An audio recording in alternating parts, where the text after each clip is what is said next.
аймак, айыл чарба, билим берүү, ишкерлик, инновациялык долбоорлор, өлкөнүн жана инсандын өнүгүүсү, жамааттык медианын эл собол программасында ар шаршемби 13:00 жана жума 12:00. Бизге Facebook, YouTube'дагы жамааттык медиа баракчалары аркылуу кошулуңуз. Ошондой эле аймактардагы жамааттык медиа радиолорунан угуңуз.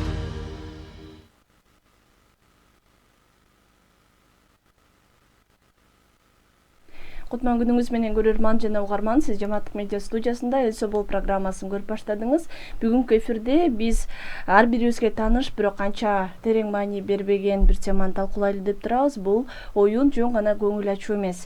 Көпчүлүгүбүз үчүн оюн бул бала жөн гана убакыт өткөргөн, өзү менен өзү алек болгон көрүнүш катары көрүнүшү мүмкүн. Бирок чынында оюн бул бала дүйнөнү таанып, өзүнүн түшүнүүсүнө жана ар кандай керектүү көндүмдөрдү калыптандыруунун эң негизги булагы болуп саналат. Бүгүн биздин студиянын мейманы мугалим, психолог Гүлнур Жапарова жана эфирди мен Айгерим Мукатбекова алып баруудамын. Биз бүгүн оюн эмне үчүн маанилүү экенин, ата-эне катары оюнга болгон мамилени кантип өзгөртүш керек, ошондой эле жөнөкөй оюн аркылуу баланы тарбиялоо ыкмалары боюнча сүйлөшөбүз. Ошондуктан биз менен бирге болуңуз. Сизде да кандайдыр бир суроо же ой пикир жаралса, комментарийге жазып калтырсаңыз болот. Кутман күнүңүз менен студияга кош келдиңиз. Кош болдук.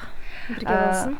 Алгач эле ошо эмне үчүн оюн бул баланын жашоосунда жөн гана көңүл ачуучу эмес, өнүгүүсүнүн бир негизги куралы болуп саналарын айтып берсеңиз. Ооба.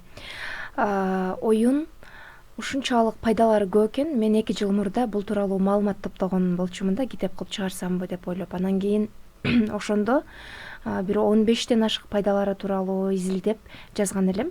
Ошол изилдөөнүн ичинде англис тилиндеги маалыматтардан алган элем. Айрыкча дартта ооруп жүргөндөр менен күндө 15 мүнөт ойноп жатып, дартынан айыккан балдар болгон экен.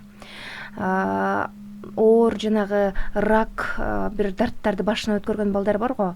Аларга укол саюу мезгили оор болот, химиялык бир дары-дармектерди алуу мезгили оор болот го. Анан аларга атайын изилдөө жүргүзүп, күндө 15 мүнөт ошол жаткан ооруканада эле ойногондо убакыттын өтүүсү менен дартынан сакайып баштаганын изилдеп чыгышкан экен да.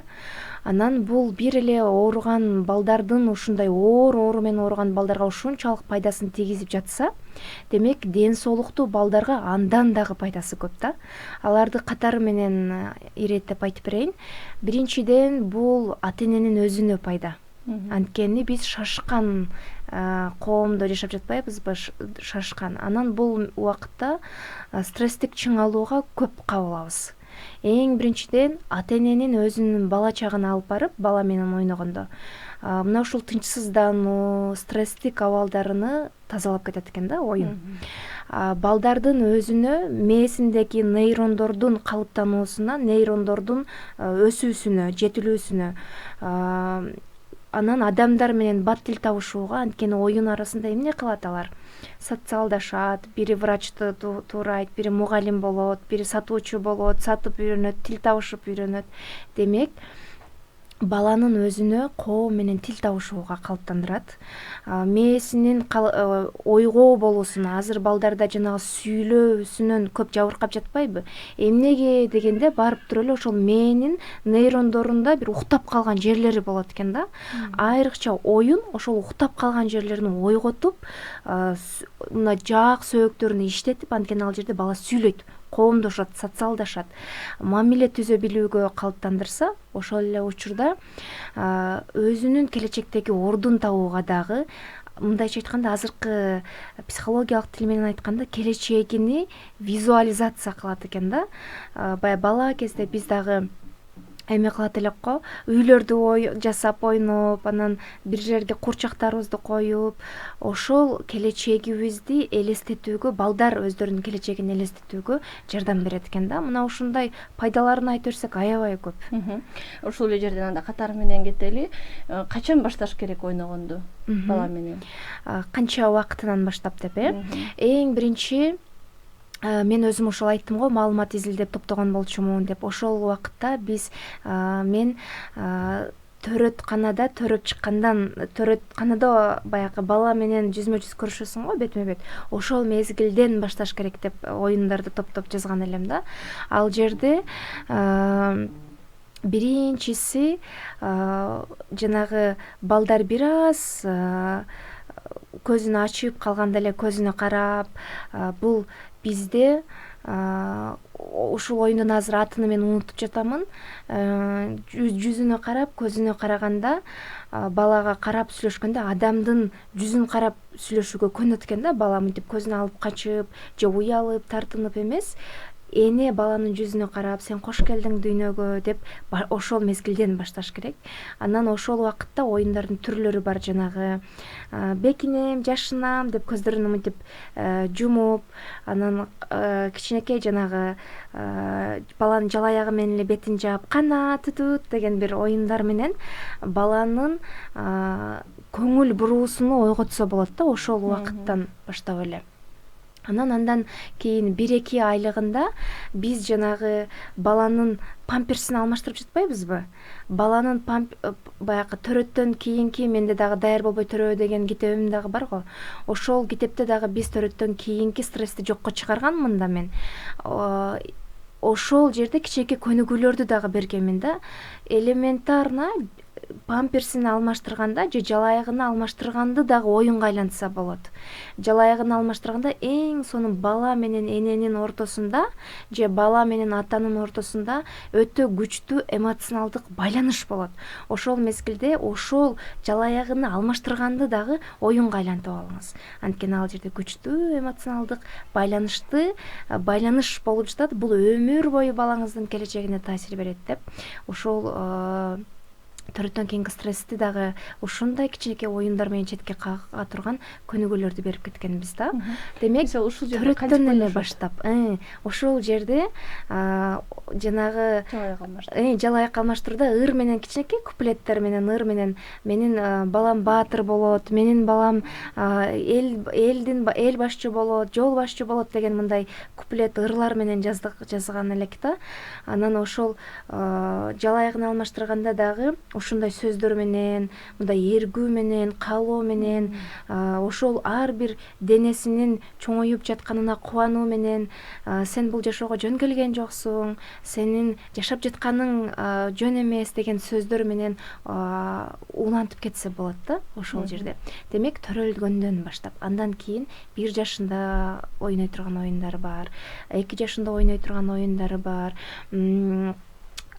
Мынтип кружкаларды кармап баштаганда дагы баланын курагына жараша чыныны карматып, анан ошол чыны менен дагы ойной турган оюндардын түрлөрү бар экен да. Мен өзүм изилденгенде ушунчалык мындай өзүмдө мындай ачылыш болуп атты да, вау дегенчи, кандай баланын өсүп жетилүүсүндө кызыктуу нерселери бар. Ошон үчүн баланын акысы оюн деп айтылган экен да деп ошого мындай 100% кошулуп ынандым эле да. Негизи чындап эле бала оюн аркылуу өнүгөт деп көп учурда айтылып, анан бирок ага төрөлгөндөн баштап ушундай ар бир жаш курагында бул кетет экенин эске албай калгандай, анткени тили чыксын, же мектепке барып баштаганда, же дагы бир ушундай чоңое берсин, сөзгө түшүнүп калганда деп бүтүшөт да. Демек, бул ар бир жаш курагына жараша өзүнө ылайыктуу оюндар ойнолуп жүрүш керек экен. Кээде муну ата-энелер билбей эле автоматтык түрдө мурда башкалардан көргөнүн кылып кете беришет го. Чындап кандай пайда болуп атканын ошол түшүнбөй деле бирок кылып аткан учурлар болот экен анда. Ооба. Ушул жерден эми оюн аркылуу балада мындай кандай көндүмдөрдү үйрөнөт экенин айтып берсеңиз, жогоруда ошо сүйлөө көндүмүн айтып жатпайсызбы? Ошол сыяктуу дагы эмнелерди алар үйрөнө алышат? Оюн аркылуу, биринчиден оюн аркылуу бала коомдогу ордун тапканды үйрөнөт экен да. Анан экинчиден кандайдыр бир тынчсыздануу, коркуу болсо, мисалы мугалим деле оюн аркылуу сабактарын бергенде же ата-эне деле кайсыл бир таалим тарбиясын оюн аркылуу балага бергенде бала көптөгөн коркуулардан алыс болот экен. Биз мына ушул мисалы мен өзүмдөн эле айтып кетейин. Ушунчалык экинчи кызым менен жанагы көздү жумбай карап туруу оюнун ойнодук да. Анан анда кызым 4 жаш болчу. Мына ушул көздү жумбай карап туруу оюнуну ким узак убакытка чейин көзүн жумбай карап турат деп мынтип караганымда, мен экинчи кызымдын ушунчалык карактери сулуу экенин байкадым да. Ага чейин шашып жашадымбы, же болбосо көңүл бурбадымбы, мынтип карактерин караганымда кирпиктеринин ар бири кара, анан коюу экен, карактери ушунчалык карасы жалтырап турат экен.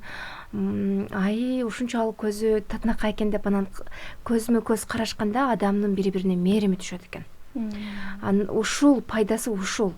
Ата-эне менен бала бири-бири менен ойногондо мээрим түшөт.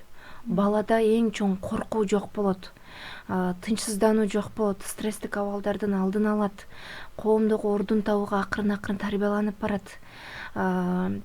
Ошол эле учурда келечектеги кесиптерини оюн аркылуу тандоого шарт түзүлөт. Ушул эле жерде дагы бир ата-энелерге бир сонун оюнду айтып кетейин. Мен өзүмдүн кыздарым менен ойногонбузда, алар ар бирибиз роль алмашабыз. Менин мисалы үчүн улуу кызым Каусария кичинекей кызым болсо, кичинекей кызым апасы болот, мен болсо кичинекей кызым болом да. Мен анан ушул жерде бири-бирибиздин минус плюс сапаттарыбызды дагы аныктап алабыз. Мисалы үчүн мен эмне кылам, дайым кичине кызымдын деп ыйлактай бергенин эле айта берем да, мен мындай кылбаймын деп өздөрүнө өзү кандай болсо ошондой туураймын, ошондой көрсөтүп берем. Анан аябай кыткылыктап күлөт. Алар мени дал ошондой менин сүйлөгөнүмдөй, менин баскан турганымдай, мен аларга жасаган мамилемди бүт апасы болуп атат да кызымдын бирөөсү. Анан кыздарым тургула, болбойсуңарбы, жасабайсыңарбы, же болбосо отура бересиңерби? Ушундай мен эмне деп сүйлөсөм ошону көрсөтүп берет, менин плюс минусумду.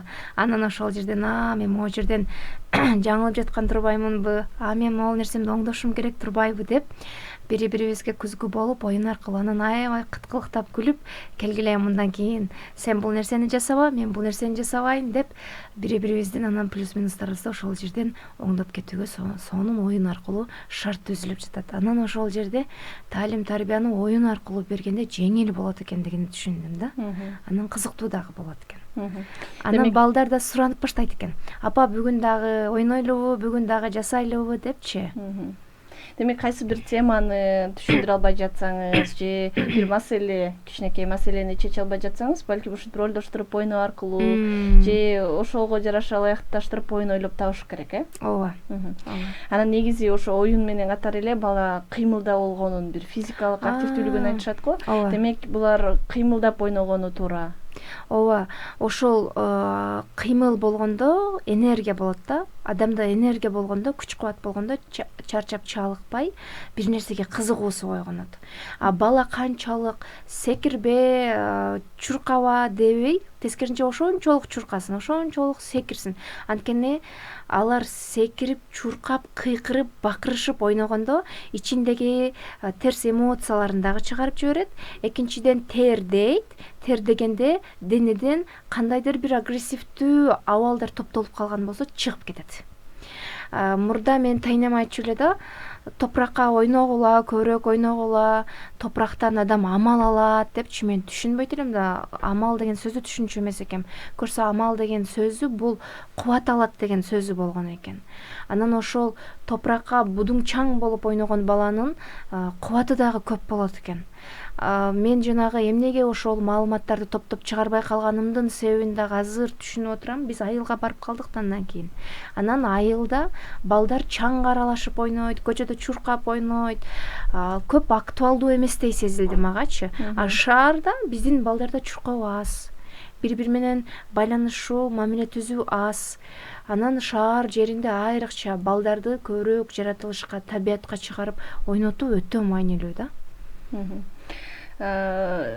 Демек ошо мындай табигый чөйрөдө коюш керек алар ошо дүйнөнү тааныш үчүн, ошол эле топурактын кандай экенин, чөптүн кандай экенин, жаратылыш менен мамиледе ар бирине өздөрү алек болуш керек, Анан жанагы топурак менен ылай жасап ойногондо дагы бир нерсени куруп жатат, ойноп жатат, моторикалары иштеп жатат, дүйнөнү таанып жатат. Канчалык бала ошол жаратылыш менен байланышта болуп, жаратылышты таанып ойногондо анын дүйнө таануусу дагы ошончолук кеңейет экен да. Анан эң негизгиси чектелбей жатат бала ал жердечи.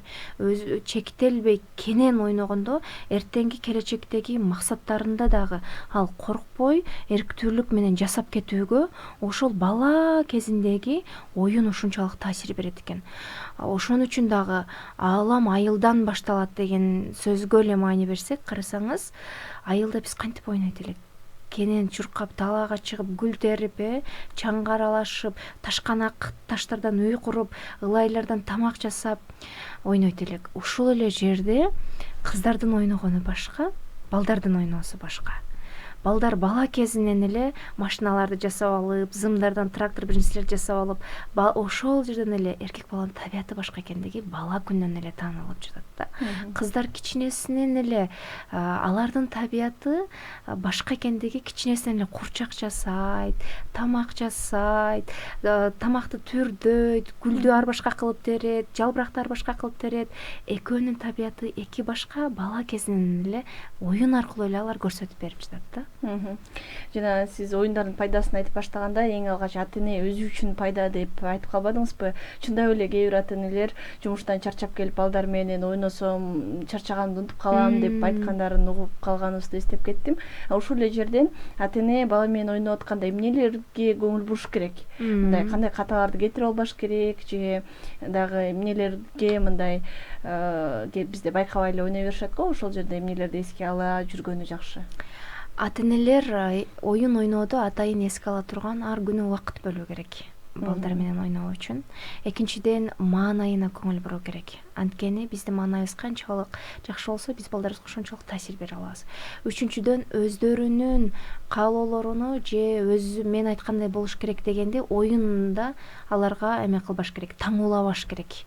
Көбүрөөк баланын каалоосуна жараша, баланын айтканына жараша ойносо, бул ата-эне үчүн дагы, бала үчүн дагы пайдалуу болот.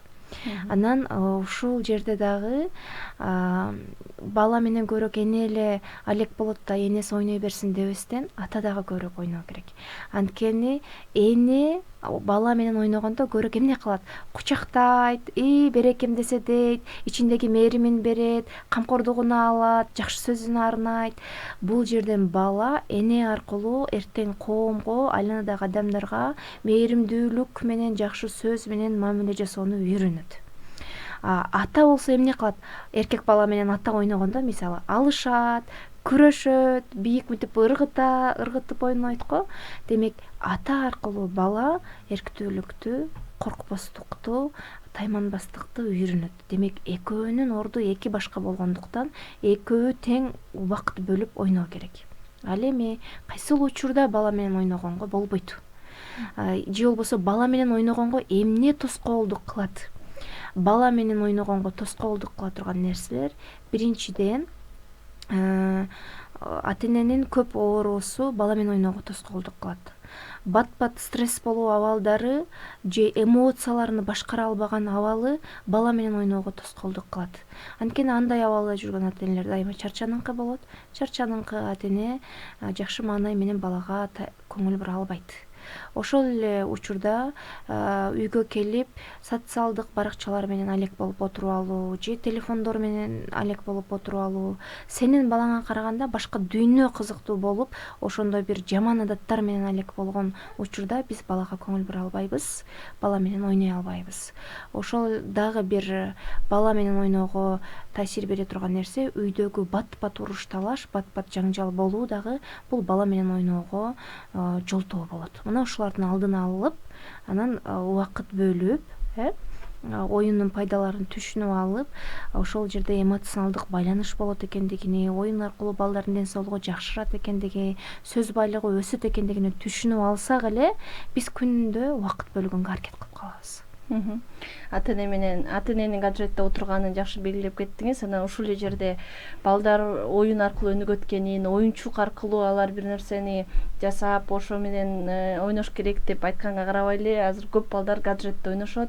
Кээ бир ата энелер чындап эле ошо гаджеттен пайдалуу маалыматтарды алып атат, аякта мындай жаман оюн эмес, жакшы оюндарды ойноп атат деген да пикирлер бар да. Негизи эле ошо гаджет менен ойноо балдардын психикасына канчалык таасирин тийгизет, анан кантип бул учурда ата энелер мындай канча алып жүрүш керек өздөрүн?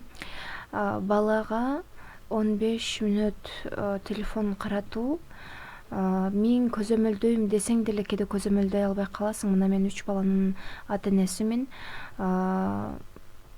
Ар түрдүү нерселерди көрөт да, ар түрдүү. Анан мынтип жылдырып көрүп отура бергенде ошол ар бир көргөн нерсеси менин нейрондорум мынтип турса, нейрондорго жайланыша берет. Менин нейрондору гаджеттердеги ызы чуулар менен толгон адамдардын же балдарда өзүнүн максатына орун жок. Өзүнүн максатына орун жок. Экинчиден 15 мүнөт 15 эле мүнөт, 30 мүнөт эмес, 1 саат эмес, 15 мүнөт, 30 мүнөт ошол телефон менен алек болуп отурган балдарды ата эне өзү мындай жип менен эле байлап кыймылдабай отур дегенге түрткөн менен барабар да. Демек, өзүбүз инсульт кылып жатабыз балдардычы. Ошо нерсени да эске алып коюу керек. Булардын алдын алуу үчүн булар, бирок ушул жерде дагы бир эреже бар да. Булар жанагы техниканын балдары деп айтабыз, Булар кааласак да, каалабасак да, булар техниканын балдары дейбиз. Жок. Балдар деген бул табияттын баласы болуп төрөлөт экен. Булар төрөлгөндөн баштап эле жаратылышка жакын болуп төрөлөт экен. Биз ата энелер өзүбүздүн оюбуз менен таң улап, булар эмне техниканын балдары деп өзүбүз таң улап коюп жатат экенбиз. Балдар кичинесинен, балдар төрөлгөндөн баштап эле табиятка жакын төрөлөт экен. Ошон үчүн чечим өзүбүздүн 15 мүнөт өзүбүздүн балдарды телефон менен отургузганда жип менен эле мынтип байлап инсульт кылып коюп жатсак, демек чечим макул 10 мүнөткө, 15 мүнөткө телефон берели, бирок бир нерсени үйрөнүү аркылуу. Макул сен көр, кыргыз тилин үйрөнүү үчүн же англис тилин үйрөнүү үчүн ошого көрсөң берем. Же болбосо кайсы бир музыканы коюп, кээ бирлер бийлеши мүмкүн, кээ бир балдар ошол телефон аркылуу кайсы бир өнөрдү үйрөнүшү мүмкүн. Ошону үйрөнсөң берем деп бала менен келишим түзүп алуу керек да. Сөз аркылуу келишим түзсөк, балдар деле түшүнөт. Азыр балдар эле эмес, ата энелердин өзүнүн мээсини жеп жатпайбы? Демек, мындай балдар үчүн пайдалуу санарип оюндар барбы же толук эле чектеш керекпи? Ушул IT тармагында иштегендер бул нерсени сунуштап келе жатат. Балдар үчүн пайдалуу мен толук маалыматым жок экен, бирок акыркы учурларда ошо социалдык баракчалардан көрүп жүрөм. Балдарды толук эле чектебестен, тескерисинче ошону туура колдонгонду үйрөтүү керек. Анткени 30 жылдан кийин булар ушул социал менен технологиянын колдоно албай калуу эмес, бул жылдан жылга өнүп өсө бергендиктен азыр туура колдонууну азыртан калыптандырып баруу керек деп атайын оюндарды сунуштап келе жатышат.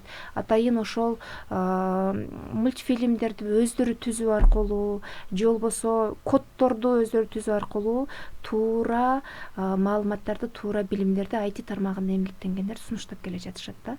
Бул нерсе менен дагы биз ата энелер азыркы күндө таанышып коюшубуз керек экен. Демек, балдар оюн аркылуу өзүнүн эмоциясын билдиргенди, сиз айткандай жашоодо келечекте өзүнүн ордун тапканды, дагы ушундай көп өзүнө керектүү бир керектүү жөндөмдөрдү үйрөнүп атышпайбы? Анан кээ бир балдарда бир мындай адаттан тыш ойноп жатканда көрүнүштөр байкалат да. Кайсы белгилер кооптуу? Мисалы өзү менен эле жалгыз отуруп ойной берген же дагы ушул сыяктуу кандай белгилер эгер баласы ойноп жатканда деле байкалса, мынтип ата-энелер, адистерге кайрылып бир алдын ташташ керек. Жанагы дагы эми ата-энелердин балдар менен оюндарды ойносуна дагы эмне жолтоо болот дегенге дагы бир ой кошпой калыптырмын. Ошондо айтып кетейин. Максатсыз эле дос курдаштар менен жолугуп сүйлөшө берүү дагы үй бүлөдөгү балдар менен оюн ойноп, алардын өсүп жетилүүсүнө көңүл бурууда жолтоо болот. Ошол эле учурда тынымсыз той топурлар дагы балдарга көңүл бурууда жолтоо болот. Жана эмне кооптуу? Балдарга негизинде 3 жашка чейин телефонду бербегенге аракет кылгыла деп айтышат. Себеби ал мезгилде анын мээси калыптанып келе жаткан убагы болот. Көздөрү, денеси, ар бир дене мүчөсү калыптанып келе жаткан убагы болот. Ошол мезгилдерде бербегенге аракет жасагыла дейт да. Себеби логопеддер дагы тынымсыз айтып келе жатышат. Мээнин бир бөлүгү эле катып калса, ал бүтүндөй сүйлөөсүнө да таасир берет. Эртең кайрадан азыр 15 мүнөт, 10 мүнөтүмдү экономдоймун деп эртең өмүр бою балдарыбызды сүйлөтүүгө же башка нерсеге жетелеп калбаш үчүн азыртан 3 жашка чейин бербеген дурус болот. Мисалы үчүн сиз дагы коом менен, эл менен иштешкен адамсыз. Коомчулукта да бул нерсени байкасаңыз керек. Тамак жегенде да телефон, горшокто отурса да телефон, башка аракетинде дагы телефон. Бул баланын өсүп жетилүүсүнө өтө катуу таасирин тийгизип коюшу мүмкүн да. Ошон үчүн эгерде балада сүйлөөдө кандайдыр бир кемчиликтер болуп жатса, ошол кемчиликтердин алдын алуу үчүн азыр көзөмөл жүргүзүп телефонду алыңыз колунан. Көбүрөөк сүйлөшүп баарлашыңыз. Көбүрөөк жаратылышка алып чыгыңыз. Көбүрөөк өңдөрдү таанытыңыз, өң, түз. Мына ошол мезгилде ушул жерде кыска эле бир сөз менен эле муну жыйынтыктасак болот экен да. Бала менен оюн ойносоңуз, баланын кандай өсүп жетилип жатканын байкайсыз. Анткени аны менен бетме бет, жүзмө жүз карашасыз, анын колдоруну кармайсыз, анын ар бир дене мүчөсүнө көзөмөл жүргүзөсүз. Ошондо балдарды байкаганга болот, кандай өсүп жетилип жатат. Алар менен чогуу ойнобосок, аларга чын көңүлүбүз менен мынтип көңүл буруп карабасак, эмне кемчиликтери бар экен деп байкабай калабыз да. Ошол кемчиликтерин байкоо үчүн дагы бизге оюн маанилүү экен. Бизде бир ошо студияга келген эфирде бир студиянын мейманды айтып кетти эле. Бизде балдарды таза абага алып чыккыла десек, дайыма алып чыгабыз ооба деп айтышат. Анан бирок карасак, ошо телефон менен жүрөт апа. Эшикке алып чыккан соң аны ошол дүйнө менен таанытып, чогуу басып, же ушинтпей, ошо коляскага салып алып эле өзү телефон менен кете берет. Бала өзүнчө эле жалгыз калат депчи. Демек, мындай сиз айткандай табиятка алып чыкса дагы, дайыма аны менен чогуу мындай баладан эле телефонду чектеп койбой, апа, ата-эне өзүнөн дагы чектеп, анан чогуу экөө баарлашып, чыныгы өздөрүнө гана убакытты коротуш керек, Ооба. Жанагы жаратылышка чыкканда дагы могул нерсени мен колдондум эле балдарыма. Көзүңөрдү жумуп отургула. Чымчыктардын сайраганын уккула. Кайсы тараптан чымчык сайрап жатат, кандай сайрап жатат, шамалды сезип жатасыңарбы? Ошол паркка алып барганда ошол нерсени жасаттым да. Көзүңөрдү жумуп отуруп жаратылышты байкагыла, жаратылыш менен жолугушуп бир болгонго аракет жасап көргүлө. Ошол нерсени жасатса дагы балдар үчүн пайдалуу экен. Ошол эле учурда жалбырактардын түрлөрүн да теребиз. Анын айырмачылыктарын карайбыз. Ар түрдүү жалбырактарга кызыгып теришет, кызыгышат. Анан ошол нерсени сүрөт тартканда дагы ал нерсе аябай пайда берет экен да. Биз баягыда мондай жалбыракты көрдүк эле, анын өңү мындай экен, мунун өңү мындай экен. Бул жерде дагы карасаңыз ой жүгүртүүсү кеңейип жатат да. Эс тутуму дагы окшоштуу болуш керек дейбиз. Салыштырып жатат, суроо берип жатат. Эмнеге көзүндө сары болуп жатат жалбырак, эмнеге азыр жашыл болуп жатат, эмнеге азыр дарак гүлдөп жатат. Ошол нерсеге көңүл бурдуруп жаратылышка чыккандачы ушинтип оюндарды ойносо болот да. Демек, ошо эң негизгиси бизде баардык ата-энелерде дээрлик көпчүлүгүндө кездешкен көйгөй ушул убакыт жок. кайсыл учурда аны менен ойнойм деген атайын ойногонго убакыт бөлө албай калышы мүмкүн да, ушул жерде мындай күнүмдүк турмушта кантип оюнга айлантса болот деген жөнөкөй эрежелерди айтып койсоңуз, ушу менен жыйынтыктайлы. Сон биринчиден жолдо бара жатканда деле ойноп кетсе болот. Бала бакчага алып кетип жатканда, мектепке алып кетип жатканда бир тамга менен айтат. Мисалы үчүн алма дейт. Алма деген сөз а менен бүтүп жатабы? Адан бүткөн сөздөрдү улап кетет. Ушундай оюндарды ойноп кетсе болот. Такыр убакыт жок десе, кечинде жатканда ойносо болот. Кечинде жатканда дагы ар бири тууралуу 3 эң жакшы сапаттарды айтат. Мисалы үчүн эң улуу балабыз Алымбек болсо, Алымбектин эң жакшы атасы, атанан баштайбыз. Атамдын могул камкор, бизге мээримдүү, бизге убакыт бөлөт. Апам бизге дайым жакшы сөзүн арнап турат, жакшы тамактарды жасап берет. Апам бизди кучактайт. Же болбосо ушинтип апа тууралуу 3 жакшы сапат, ата тууралуу 3 жакшы сапат, ар бир балдары тууралуу 3 жакшы сапат. Ушинтип баарлашууну, сүйлөшүүнү оюнга айлантса болот. Муну менен пайда биринчиден балдардын сөз байлыгы өсөт. Экинчиден бири-биринин жакшы тарабын көрө билип үйрөнөт. Бир туугандарынын жакшы тарабын көрө билген адам башка адамдардын дагы жакшы тарабын издөөгө аракет жасайт. Үчүнчүдөн эмоционалдык байланыш, жакындык түзүлөт жана ошону менен тынч уйкуга кетет. Ошол эле учурда кечинде дайыма ыраазычылык айтуу оюнун ойносо дагы болот. Келгиле бүгүнкү күн үчүн ар бирибиз 4 ыраазычылык айтабыз же 5 ыраазычылык айтабыз. Сен эмне үчүн ыраазы болдуң бүгүн кызым? Ал 3 ыраазычылык айтат, мен 3 ыраазычылык, кичинебиз 3 ыраазычылык. Ушинтип жатып балдардын кайра эле сөз байлыгы, өсүп жетилүүсү, аң сезими өстүрсө болот. Жолдо бара жатып жана мен айткан оюндарды ойносо болот. Издеген адам табат болгону биз жалкоолук гана кылып жатабыз. Чоң рахмат сизге. Бизге бөлүнгөн убакыт соңуна чыгып калды. Убактыңызды бөлүп угармандарга, ата-энелерге, анын ичинде көбүрөөк пайдалуу маалыматтарыңыз менен бөлүшкөнүзгө, өзүңүздүн тажрыйбаңызды айтып бергениңизге ыраазычылык билдиребиз. Урматтуу Жамааттык медианын көрөрманы жана угарманы, сиз Эл Собол программасынын кезектеги көрсөтүүсүн көрдүңүз. Бул жолу биз баланы оюн аркылуу өнүктүрүү негизи эле бул оюн жөн гана көңүл ачуу эмес деген теманын алкагында сүйлөштүк. Бүгүн биздин студияда мейманда мугалим, психолог Гүлнур Жапарова болду. Эфирди мен Айгерим Кубатбекова алып бардым. Кайрадан эфир аркылуу амандашканча саламатта туруңуз.